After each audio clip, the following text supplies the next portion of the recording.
I'm Lonje Stephen. Please like my videos, subscribe, and hit the notification bells. Today I'm in Machakos County, Masi Town, and I'm bringing you one of the most inspiring stories so far that I've had of one of the guys who has not given up in life despite so many negative issues surrounding him. So I know, guys, most of us would give up if the doctors told us that we would die by the age of 18 years, that the doctors tells us that we have cancer, then we also have a growth, we cannot control our urine and our defecation. This is a story of John. He's from Masinga, and guys, I hope you come through with me. I'll show you his story. We are going to hear from him. Then if you have any kind of support, please support him, like this channel, subscribe. Let's move to 5,000 subscribers, guys.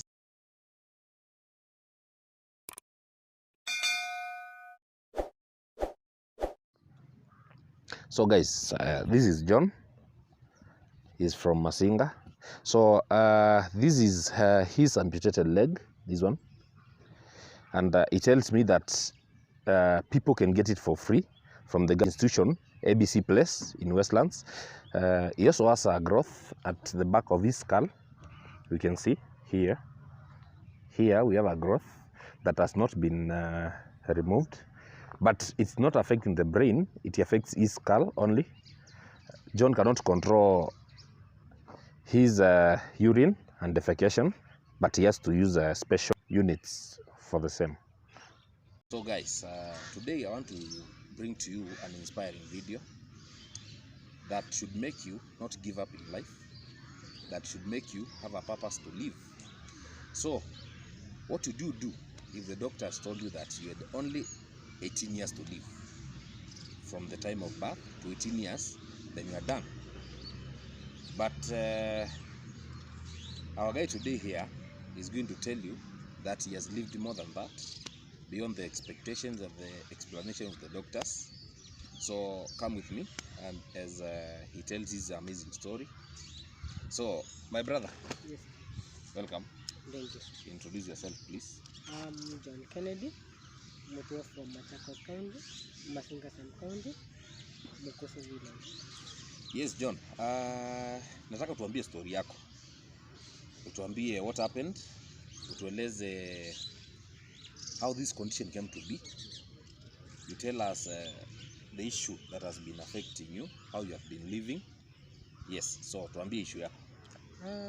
My issue is spinal bifida, a condition that affects spine. Spine is the issue, but the condition is spinal bifida. So John has a condition on his spine, and they realized it when he was 3 years old. And from the time of birth to date, I think you told me that you are 25 years old. Yes, I'm 25 years old now. Yes, so what did the doctors tell you initially? The doctors initially said that at the age of 18 years, I died because they claim that most people with spinal bifida, most of them die at the age of 18 years. Okay, so from the time of birth to 18 years, the doctors expected you to have died, right? Yes. Okay, so now take us through your story. Let's start from the time of birth. Were you born with this condition?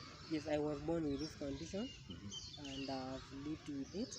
Although in 3 years' time, from the time I was born, nobody knew whether I had the condition. Okay. Though I was not walking, I was not sprawling. So my parents were not aware what is it. They didn't know why I'm not living as a normal child, because they were not seeing that. And luckily enough, in the village I was the only person I had the condition. Okay, so did this condition separate you from the other children? If do you have siblings, by the way? Yes, I do. Though I'm the firstborn. Okay. Yes, so how did this situation, I'll start from the family as we extend to school and the life beyond. So how has this condition affected you? Did it affect you negatively or you have another person from the family with the same issue? Okay, nobody in the family has the same issue. At first, when I grew, I can say that personally, the condition affected me negatively because not only in the family but also in the village, I was a person who could not walk. I could urinate in myself, so nobody wanted to be associated with me. The only people who wanted to be associated with me was only my mom and dad. Yeah. So as you grew, let's say the other children separated themselves from you. When I grew, now I have we are five. But at that time, there was time my brother and sister they could hear stories from outside, so they separated themselves from me. But it came to a time in school I was good, so they had to come in contact with me. Okay. Yes. Okay. Now let's go back to your schooling life. When did you start school? I started school in 2006. Okay. Yeah. So at what age? At 8 years. Okay. Yes. So when you went to school, uh, did the teachers and the other pupils take you as one of them? Did they embrace you, or how did the condition affect your academics that time? At that time, I was not welcome in school because of the condition. Teachers neglected me, other students as well. So all alone for about 2 years, I was really suffering in school. Yeah. So when you started schooling, you were separated from the other children. So you told me that the teachers could take you outside. So your desk was placed outside the class, so Yeah. that you listen from there. Yes, just a minute from the door, Okay. so that I can hear what they say. Okay. Yes. So who used to take you to school? My mom. Okay. My mom could take me to school, back and front and back. Yeah, with her back until when I was in class 3, there was a school in Masinga Primary, which was for special ones. We couldn't school in Masinga Primary, but there was a special place for us to stay. Okay. So at this time, when you were in grade 3, they changed you. They took you to a special school, or it was just a special unit within the normal school setting. It was just a normal school setting with a special unit. Okay. Yes, because at that time I was in Masinga Primary. There was only a special unit for us to stay. Okay. Yes. Yes. Now, you joined the special unit when you were in grade 3. Yes. So you told me that they removed the growth from your spine. When did that happen? I was 4 years.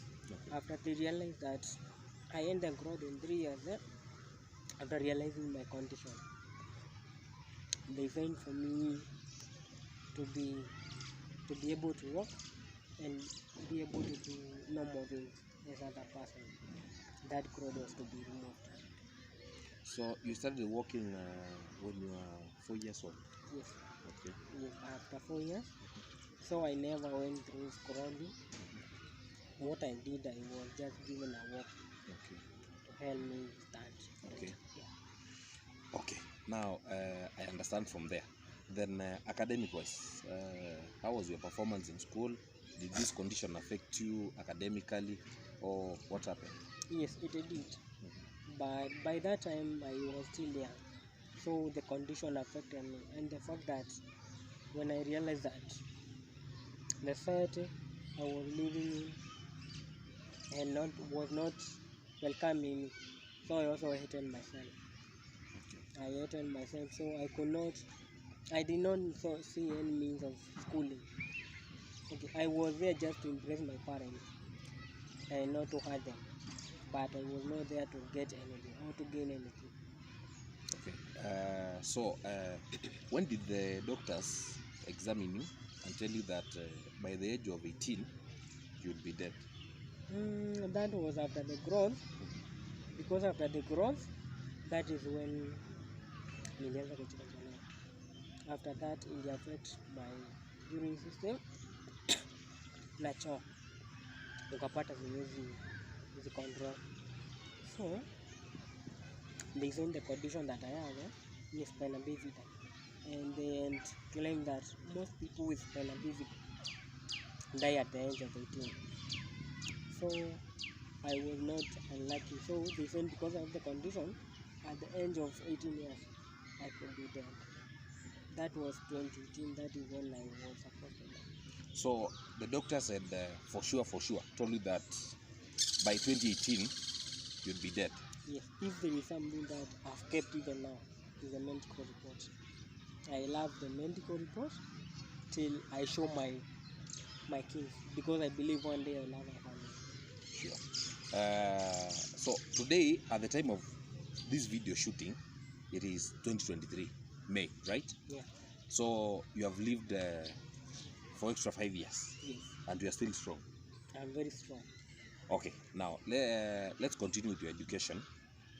So did you finish your primary education? Yes, I did. Okay. When I went in that special school, I think that's when my condition wasn't, because there, okay, we were not so many with special case, but the person who was a blame there was in a comfort zone, kwa sababu wenye tulikuwa na shida hiyo, so walikuwa ana assume tutajisaidia wenyewe, na kwa sababu nilikuwa na kidonda kwa mguu, so I remember that nilikuwa najikontrolea. So still in that special school, hakuna mtu alikuwa anataka kusafishiwa na mimi, because nanuka, niko na vidonda kwanza kwa nyuma, niko na vidonda mbili na yeye ya mguu, so hakuna mtu alikuwa anataka kukaribiana na mimi. Although that time the teachers from there at least were friendly, were somewhat friendly. Then I stayed there in 1 year.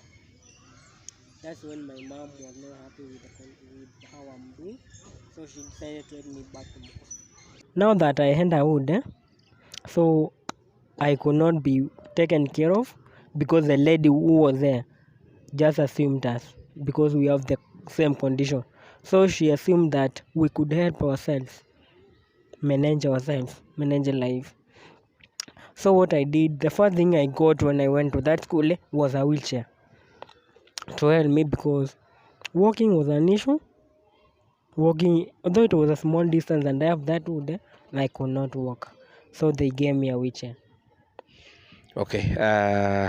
So when you were in that school, who was helping you? Nana alikuwa anakusaidia maybe to move from one place to the other, pushing the wheelchair, or when you used to soil yourself, nana alikuwa anakusaidia? Now I'm in class 3.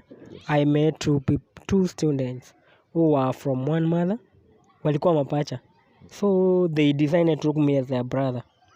Those took me as their brother, so they could take me everywhere. They could even sacrifice their time just to stay with me. After school, they could take me to the special unit. I could stay with them. They could wash my wood, both in the legs and in the back, and wangenisaidia. But kwa hiyo mwaka moja ukapata hiyo kidonda iendelee vizuri. So wenyewe tu, they called my mom in their home, because they took me as their brother and they were not happy the kind of life I was living there. So they called mom. They told mom how I'm doing. Then mom decided to come. When mom came, she was not happy. She cried so much, and she said, I'm not going to continue with schooling. So she took me home. But before she took me home, we went through Masinga, hii ofisi ya watoto, to report that I not go to school because of this and this. And they agreed that I won't go to school. So I went home, but I went and stayed there for like 1 year, no 6 months. But personally nilikuwa nishajikubali kidogo tu, nilikuwa nimeanza kuona kwa sababu niliona wale watoto wako pale, so niliona si mimi niko na hii shida peke yangu, so tuko watu wengi. So what I did I scrolled, sikuwa na mtu kunipush wheelchair, so nilingojea kila mtu akatoka nyumbani, nikabaki peke yangu. So I went to my chief area, nikamwambia nataka kusoma, and no matter the condition that I have, wajue venye in class 4 my leg wasn't ikafura sana because of the wood. So pia babangu alikuwa anajaribu kutafuta what to do with me akiwa tu kazini. That's when they decided to take me to Machakos level 5. Walipoenda, they were told that I had cancer. Na I was admitted so that nikatwa mguu. I accepted, but that time I was not consultant. So my mom took me to theater. I was taken to theater.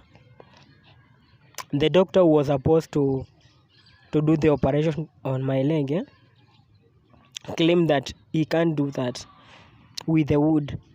So I first go and get treated the wood, it heal, so that I can be treated. Okay, so just a bit, if I ask a question, you have said that you had a wound on your foot, right? Now this wound wasn't with time, and your mother had to take you to Machakos. So when the doctor examined you and they realized that you had cancer on your leg, how old were you? At that time I was 11 years. So the amputation of the leg that was to take place was postponed because you had a wound that had to heal first, then they come and amputate it the next time. Yes. Okay, so what happened from there? From there, so I went home, but after kwa home hiyo kidonda iponi, so I decided to go back to Kijambe. The Kijambe did not say what was the issue with the leg. They said they'll do amputation, but unajua nimegrow, kwanza nilikata. Okay. Nilisema sitakatwa mguu, but they could not continue without my consent, so wakatutuma nyumbani. Nilienda nikakaa nyumbani, wakatupea 2 weeks, we decide on what to do. Wakanipeleka, mamangu akaniongelesha, everybody talk to me, I accept and I went back to Kijambe and tukakatwa mguu. In mind, mamangu anajua niko na cancer, na nikakaa nikijua niko na cancer after my mom kuniambia. That's the reason I accepted kukatwa mguu. Niliambiwa niko na cancer. So at form 2, after I went to secondary school, I wanted to learn about myself, because now nimeenda mahali, we have people with the same condition, so ni shule, we are being appreciated, we are being accepted there, so kuna mtu akona shida, so I'm even free. So it came a time nataka kujua about myself.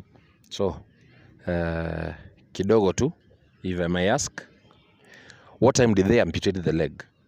When? Or they have not done it yet? They have done it already. Okay. I was in class 5.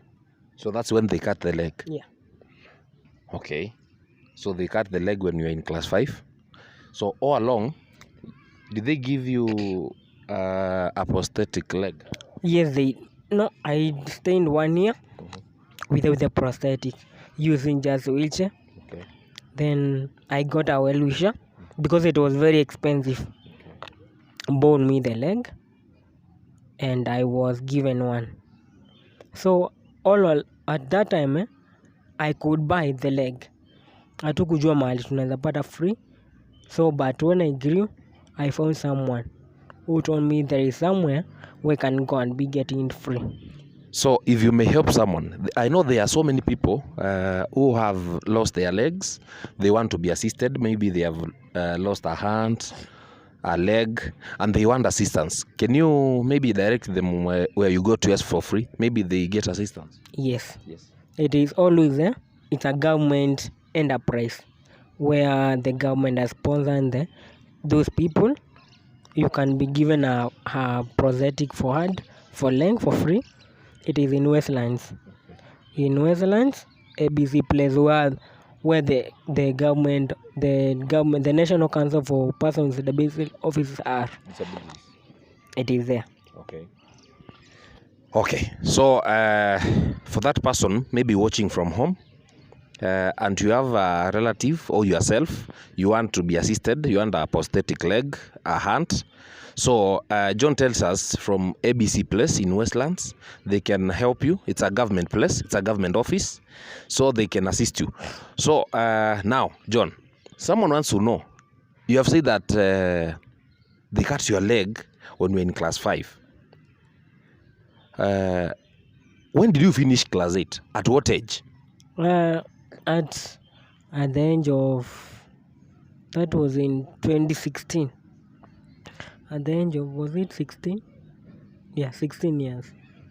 Yes, 16. 2016 should be 18 years from 1998. You told me that you were born in 1998. 18 years. So you finished class 8 when you were 18. Yes, at 18. So normally in Kenya, that is the age that your age mates were leaving from 4, right? Very true. Okay. Very true. Now, did you proceed with the education from there? Yes, I did. I went to a special school. Although still sijapata any help inaweza nifanya niache kujikonjolea. So still najikonjolea, but that time nishajikubali. So what I could do after kujikonjolea ni kujifunga tu sweta. I went to a special school in Thika, Joytown Secondary School, Thika, for special schools for special persons with disability. So after there, hapo ndo after kujikubali ndo sasa niliuliza watu what they were doing to control this, because nilipata watu wengi kuna condition yangu but hawajikonjolei na hawajitolei kinyesi. So I wanted to know what they were doing, and I can say my curiosity helped me, because I was fishy. In form 1 niliiba mtu alinielezea what they do, so I wanted to prove it. So niliimba katheta yake, something we call katheta, kusaidia kutoa mkojo. So niliiba na I proved very true. Hiyo ndo inamsaidia, because alijikojolea and I felt bad. So nikamrudishia, but nikataka kuwa na yangu. So I went talk to the teacher involved, wakanitafutia yangu dawa. So at the moment I don't urine myself, nasijitolea choo. Okay. John, so at the age of 19, that's when you joined Form 1. Yes.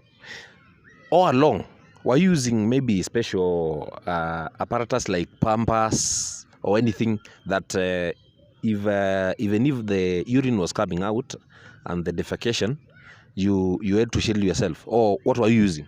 Yes, I was using pampers, but I was not comfortable. I was in primary sikuwa natumia, but when I got in secondary, I had to use. I was forced to, because it's a special school. Na hawakutaka about that harufu, hawakutaka kusikia, so they had to force me to buy, and I did. But the teachers, we are family units, so they realized that I wanted to learn about what I can do. So they were fast, wakanisaidia, wakaongea na madaktari and all that, na nikapata hizo vitu. Okay. So now, for that person watching, maybe they want, they have the same condition, they cannot control their urine or their defecation. Maybe you can assist them, or you have a parent who has a child like that. Don't hide your child in the house. Please take them to special schools like John, because John tells me that he has also completed college, and he's going to tell us what he's called or what he did in college, so that he may get assistance. So John, after that, were you treated to enable you to control the urine and the defecation with time? It is not treated. Yes. What I was done, I was given something we call catheter. It helps you, it does not help you not to urinate yourself, but it helps you just remove the urine. Because personally nikienda kwa choo sita kwa John kwa kama mtu wa kawaida, but when I use that catheter I'll be able to kutoa mkojo yangu. Then kuna dawa ingine inaitwa oxybutynin, that is what I use. Sorry, maybe you may use the name kidogo. Spell it mtu Oxybutynin. Oxybutynin. Yes. Okay. It's a medicine that is used to enlarge your bladder for only people with spina bifida wenye wameafektiwa mkojo. They use that medicine daily. It's a lifetime medicine you use. Okay, now you are done with college, with high school. Did you attend college? Yes, I did. I attended college, although at that time, after high school, I did not do that very well. Okay. So my parents hawakujua watanipeleka wapi. But personally, nilikuwa nataka kusoma sana. So what I did, there is this time former governor Machakos County alikuwa ameitana kuajiri watu and all that. It was a conference. So I had to go. I went there. My purpose there was going to kutafuta kazi. Though sikujua what I was going to look for. So there I met with a teacher. Nimezunguka zioni mahali nasaidika. Nikiuliza kazi they tell me that they don't take disabled people. So pia nikachoka and I wanted to go home. By the time I wanted to go home, I met a teacher from a school we call Vision Empowerment. I talked with her. She accepted me in her school and I went. So that's when I went in town. So in college, what did you study? I did accounts. Accounts, eh? So currently, are you employed? Currently, I'm not employed. Are you looking for work? Yes, I am looking for a job, for a job opportunity. Although I've done accounts, at the moment, I'm looking for any employment. Okay. As long as it's not going to use much of my energy length, because that's where my issue is. Yeah. Now, John, apart from that, you told me that you have written 2 books so far. Okay, can you tell our viewer what's that about? In Form 3, I really wanted to, after accepting myself and accepting the condition that I had, I wanted to bring it to attention to people.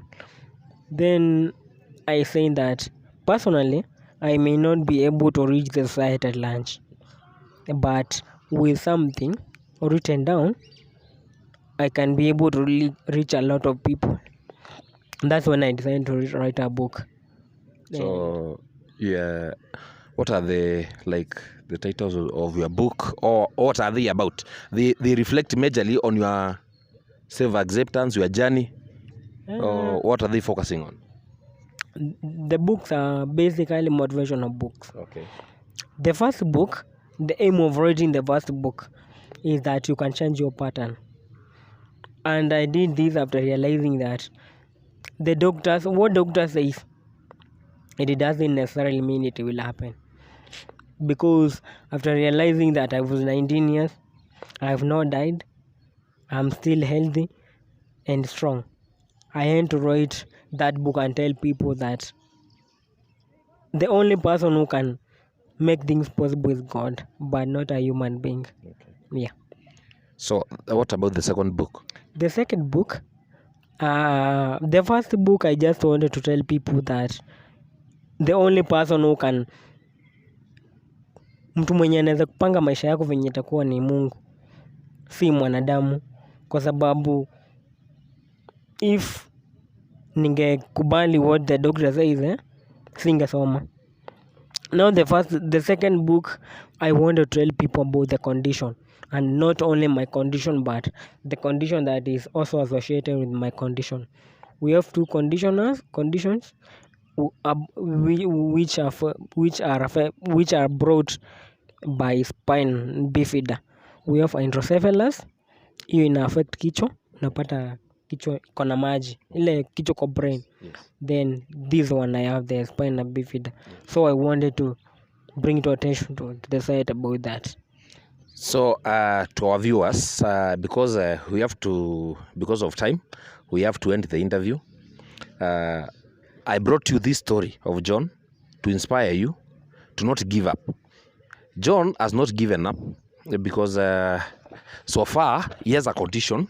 Apart from being amputated on the leg, he has an amputated leg, right? Only one. Yeah. Because number two, doctors had told him that he had cancer, which was found not to be true, even if they amputated the leg.